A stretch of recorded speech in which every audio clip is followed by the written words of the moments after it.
उजनीमध्ये जी घटना घडली ती घटना घडल्यानंतर मला ताबडतोब तिथून प्रांतांनी पण कळवलं, आपले दत्तामामा भरणे तिथले आमदार आहेत त्यांनी पण कळवलं. दत्तामामा रात्री उशिरापर्यंत मोटरबाईकवर तिथं त्या ठिकाणी फिरत होते, परंतु समुद्रात जशा लाटा येतात तशा उजनीमध्ये त्या हवेमुळं किंवा जोरात वारा वाहत होता त्यामुळं लाटा निर्माण झाल्या आणि जे घडू नये ते घडलं आणि एका फॅमिलीतले 4 जण आणि दुसरे एक चेअरमन होते माजी, त्यांचा एक मुलगा, असे 5-6 जण त्याच्यामध्ये मृत्युमुखी पडले. एक जण पोहत बाहेर निघाला.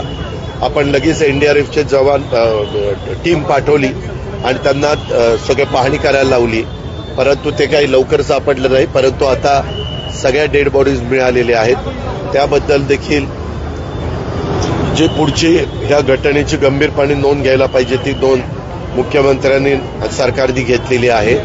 त्याचबरोबर आपल्या प्रवरेचं नदी आहे तिथं आपला एक तालुका आहे अकोले, त्या अकोले तालुक्यामध्ये पण एक घटना घडली. तिथं तर कहर असा झाला, 2 मुलं पोहत असताना अडचणीत आली. एनडीआरएफ आपण बोलवतो ती टीम आली आणि त्यांचीच बोट उडाली आणि खरं तर ते इतके पट्टीचे पोहणारे असतात आणि त्याच्या संदर्भात त्यांच्याकडं बाकीचे सगळे लाईफ जॅकेट वगैरे सगळे असतं. तिथं एसडीआरएफची टीम आपण पाठवली. त्या सगळ्या नेहमी असं काही झालं तर ताबडतोब आपण त्या टीमला निमंत्रित करतो आणि तिथं पाठवतो. तिथं पण ही दुर्दैवी घटना घडली. वास्तविक त्याला राजकीय दृष्टिकोनात बघितलं जाऊ नये. चौकशी इंदापूरमध्ये हल्ला झाला. मला ती बातमी कळायला मी त्या अधिकाऱ्यांना सांगितलं, ताबडतोब एसपींनाच सांगितलं की अजिबात हायगाई करू नका. ज्यांनी कुणी हल्ला केलाय त्यांना सक्त कारवाई करा अशा प्रकारे. आणि त्यांना विचारलं कोण होते हल्लेखोर, ते म्हणले की दादा बहुतेक जण वाळू धंद्यातलीच आहे.